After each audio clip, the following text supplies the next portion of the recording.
Hello, friends. Thank you for joining me.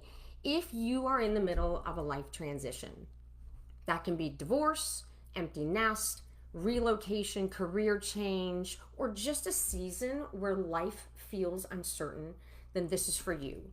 I'm so happy that you're here because today we are diving in to finding your tribe, how to build supportive relationships during transition. So I know transitions aren't easy. It's that in between place from where you've come from to where you're going. It's this place in here which has a lot of uncertainty and a lot of emotions, and most of the time it's just super uncomfortable. So imagine this, okay? I was married for 36 years. I had 9 children. It was boy, girl, then 5 boys. And I homeschooled. For 30 plus years, I wrapped myself into being the epicenter of my family. It became my identity. It was my purpose. I loved what I did. It truly aligned with who I organically was. And my ex did the work, and I did everything inside the home. So when divorce happened about 5 years ago, my world turned upside down. I found myself in a new state, starting all over again. I didn't know anybody. I didn't have any friends or family for support. I was completely on my own. I felt completely broken. I didn't really even know what the next step I was supposed to take. I didn't know who I was. I'd lost my purpose. So I was healing and I was lonely. So I patiently and intentionally started finding my people. I needed a tribe. And I started finding my tribe and building them up. And I found a new version of myself in the midst of it.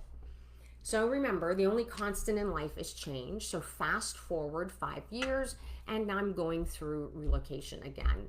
So I have just moved 3 months ago to a new city where I knew nobody.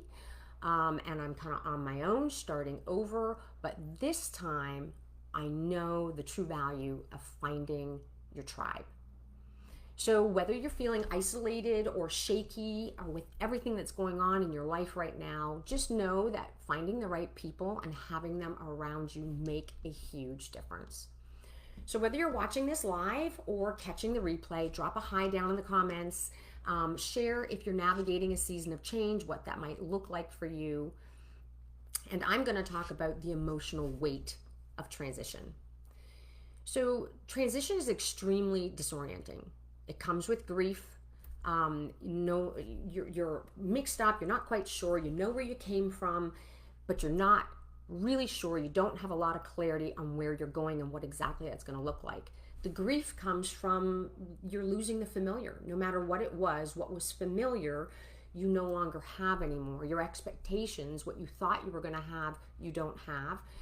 Even for divorce, when you get married, you had a till death do you part expectation. Whether the divorce is ending you choosing or him choosing or her, whatever, your partner choosing, it still comes with grief of what you expected your marriage to look like. Identity shifts. Oh my gosh, when I found myself in the middle of divorce and I was separated from my kids and I was on my own, I asked myself numerous times, oh my God, who am I? I had no idea who I was. All I knew is that I was no longer who I used to be. And now I'm not even sure who I am. It was very confusing. So much uncertainty, so much fear. This for a control freak like me, I was not in control. And that was really scary. And it can be overwhelming and exhausting as well. The newness of everything, nothing feeling comfortable, everything being new, that's exhausting, especially if you're an introvert like I am, putting yourself out there all the time. It's very exhausting. And even when the change that you're going through from here, going through here is positive, let's say you were in a really bad relationship and you're moving out of that relationship to something more positive and healthy, there's still a lot of emotions involved with letting go of something you're familiar with and having to figure out how to navigate what the newness is. So during these seasons, real connection with people who get you and that can support you during this are essential.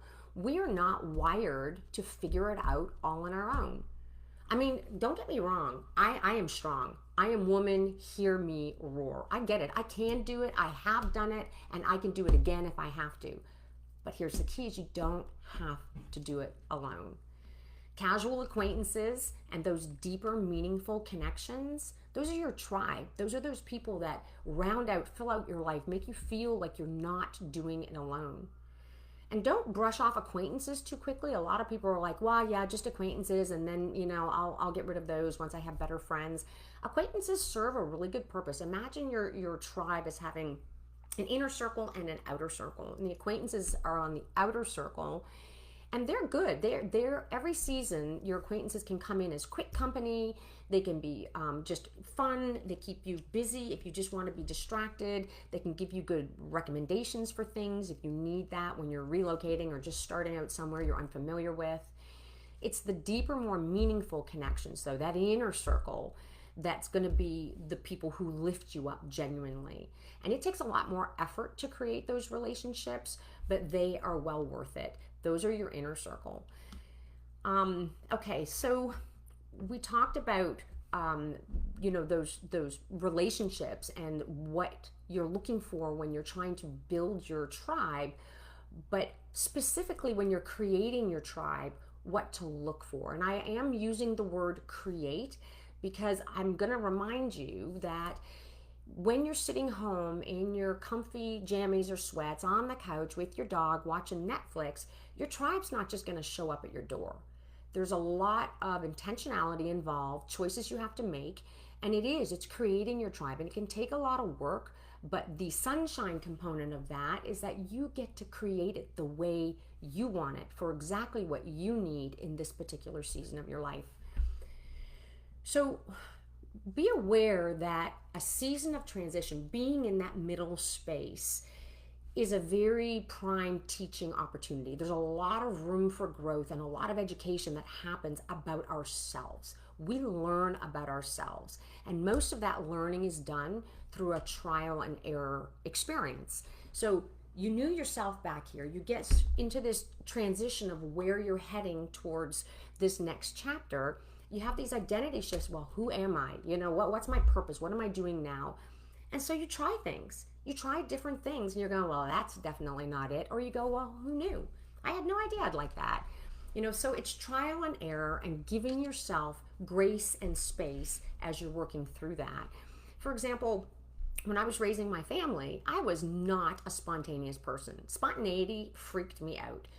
I'm a control person, but you have to. Can you imagine having 9 children, a household of 11, and let's just go spontaneously do something, and I've got babies in diapers, and I've got toddlers, and I've got people on nap schedules and eating schedules, and they're hangry, and so spontaneity was not fun because I took the brunt of most of it. But now that I'm the only one I have to look out for myself, I'm actually really okay with spontaneity. Let's just spontaneously do this, and it's actually quite freeing not to have to control things all the time. But how did I learn that about myself? Trial and error, grace and space. So what kind of relationships actually do help during times of transition? You're going to want to be very specific and look for relationships that, again, you're looking for relationships that create a safe, judgment-free space. We have enough judgment in our life. We judge ourselves enough. We do not need people in our lives that are judging us as well. You want to look for relationships that hold space for your feelings without trying to fix you.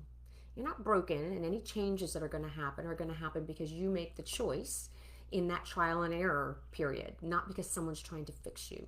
And we don't want to be viewed as broken. You want to look for relationships that reflect back who you are becoming, not just who you've been. So it's who you're becoming. You don't want to be with some people that you have been in that past part of the last chapter, and you bring them into the new chapter with you. Sometimes they just can't see you the same. They question, like, why are you changing? Why are you doing that? You don't like doing that. So it can be very difficult to navigate bringing friends with you into the new place you're going to be. You need friends who can encourage you and challenge you and keep it real and even call you out when they see you walking away from your personal core values. You also want relationships that let you show up for them. It's a two-way street. Relationships take effort, but you need to create space where it's back and forth, and also taking your eyes off yourself, especially during difficult times, can be very uplifting energy.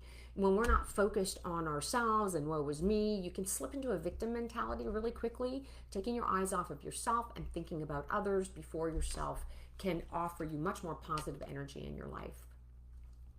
Okay, so we've talked about the kinds of relationships to look for. Well, how do we cultivate these meaningful connections? So the first place you start is with yourself. You got to figure out what you need, what you want, what kind of support you need, what you're looking for before you can start actually going out and figuring out what works and what doesn't. For example, are you needing people who really just listen? Are you needing a new routine? Maybe somebody helping you to set up a new routine. Or what about your sense of purpose? If you, like I was, are just kind of lost and have no idea what your sense of purpose is. You want to, it's emotional, practical, spiritual. Figure out what it is you need, what you're looking for, what kind of support, what kind of people you want to put around you in this new season. So I like to talk about energy. I am a core energy coach, and energy is super important. You need to find out and be attentive. Self-awareness, what kind of energy are you putting out there when you're meeting people, when you're going to different groups, and when you're just in your transition in this in-between phase and you're looking for your tribe? What kind of energy are you putting out there? Because remember that energy attracts like energy.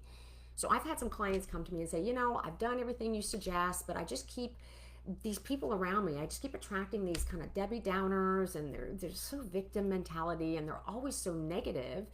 And so I challenge my clients to ask themselves, well, what kind of energy are you putting out there? Because energy attracts like energy. So you need to be very intentional. If what your goal is to build your tribe, find your people, then you need to put yourself out there in places that's more likely possible. Just because you like pickleball doesn't necessarily mean that that's where you're going to meet your tribe. You may meet some acquaintances, but those people that you want on the inner circle, they're going to be coming more from aligned energy and values. So be very intentional. Women's groups, Facebook, meetup groups, but choose them wisely. The age bracket, on what age you're looking for to hang around. What do they do? Are they things that you enjoy doing? Are you having similar values and aligned interests for activities? Hanging out on a singles group, if what you're looking for is you're finding your tribe, probably not going to be as easy. Are you looking for communities focused on healing, faith, or personal growth, creativity? Try to be intentional with the groups that you put yourself into. And if nothing fits, consider starting a group on your own. I had one client that came to me and said, I've tried and really just nothing feels great. I find some nice people, but I hate what I'm doing, or vice versa. I was saying, well, start your own group. Build it and they will come. Just be intentional and be consistent. Another really important tip for building meaningful connections is to say yes more often, especially to the uncomfortable invitations that you get. So when I moved, I intentionally said, I'm putting 2 awkward events on my calendar. There's my Be Social calendar right there, every week. I wanted to get out there because I knew how easy it was going to be. If I waited too long, I was going to start feeling isolated. And then again, feeling sorry for yourself or isolated doesn't breed the motivation to want to go out and do it more. So saying yes more often. I know that I had early on an invitation through a meetup group to go to an improv gathering at a bookstore just down the street from me. And I was like, okay, that's super uncomfortable.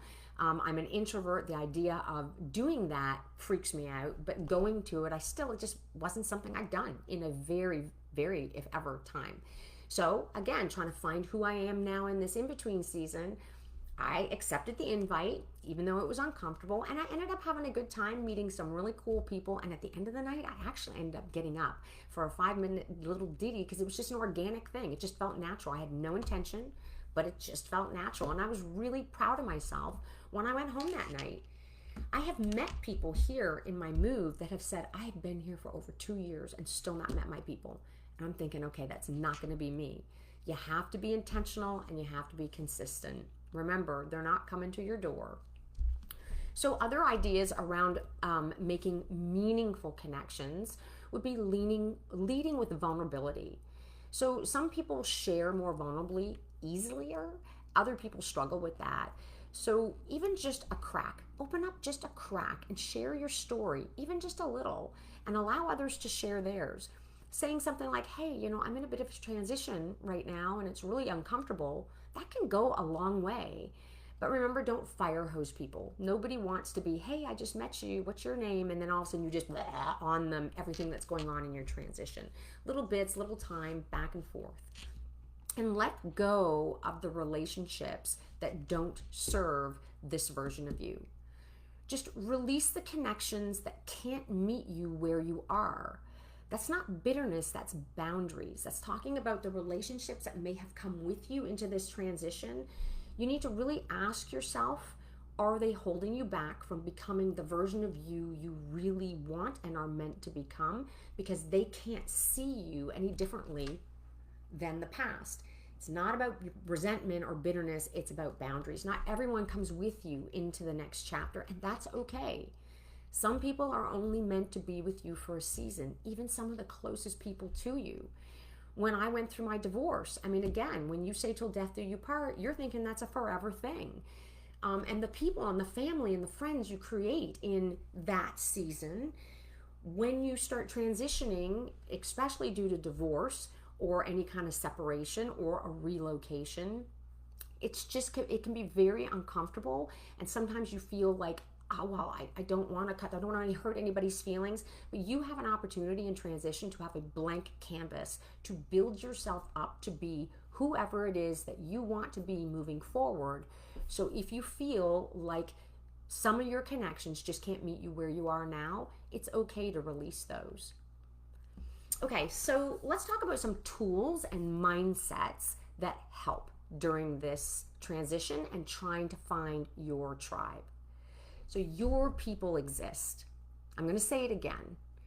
Your people exist. You need to trust that and don't give up too soon. Keep showing up even when it feels slow, because most people do wait for someone else to make the first move. And also shift from the finding friends to finding alignment. Again, you hear me talk about energy and values. It's not just showing up to the pickleball match because you love pickleball. That's shared hobbies and that's good too, but you may struggle to find your tribe if that's the way you're approaching. You're not just trying to find friends, you're trying to find alignment. People that have similar values, similar energy, and friendship will follow. So some tools that I suggest are, one, journaling. I love doing a gratitude journal. I love taking time in the morning to list 3 things that I'm grateful for. And that can help in finding your tribe as well, because if you're doing a lot of groups and you're trying to put yourself out there and it always feels uncomfortable, that uncomfortable feeling can kind of overshadow the few little diamonds in the rough that might be there. So when you take time to really think of things you're grateful for, it keeps your energy positive and in an attitude of gratitude. But it also all of a sudden lets you remember maybe Sue or Linda, who said a sweet word and said, hey, I'd like to reach out, or I'd like to learn more about you. And you go, oh yeah, I kind of let that slip in the midst of how uncomfortable I felt. So journaling is a great way a great tool to use during this season. Coaching. If you feel you need a life coach to come alongside you during this season to help offer you clarity and direction, to help you get motivated, get off the couch to do what you need to do to get to the next chapter, to get some ideas. Maybe you have an paralysis by analysis where you so overthink you can't put one foot in front of the other. That's what a life coach does. They'll come alongside you, help you connect your dots, and help you get clarity to be able to move forward with ease. And energy assessments. Again, core energy coach, so I love energy assessments. They help clarify your inner world. What's going on inside? Have you ever wondered why you react the way you do in certain situations, or what kind of energy you're putting out there? Well, that's where an energy assessment shows your unique energy patterns. It's just a simple quiz that helps you understand yourself better, helps you to figure out why you do what you do, why you make the decisions you do, and that allows for better friendships, again, creating your tribe, because you identify, you have the self-awareness to see what kind of energy you're putting out there and how you're showing up and whether it serves you or not. And if it doesn't, you have the tools to change it. Okay, quick recap. 1, transitions are hard. 2, the right relationships make them lighter. And 3, you're not meant to walk through this alone. So here's my question. What kind of support are you craving right now? You can share it in the comments. You can DM me if you'd like to explore this further. And if you're looking for an aligned community or want to go deeper, I'd love to connect. You're ready to discover your energy and how you're showing up, I'm totally ready to dive in. So thanks for joining me today, and I will see you next time.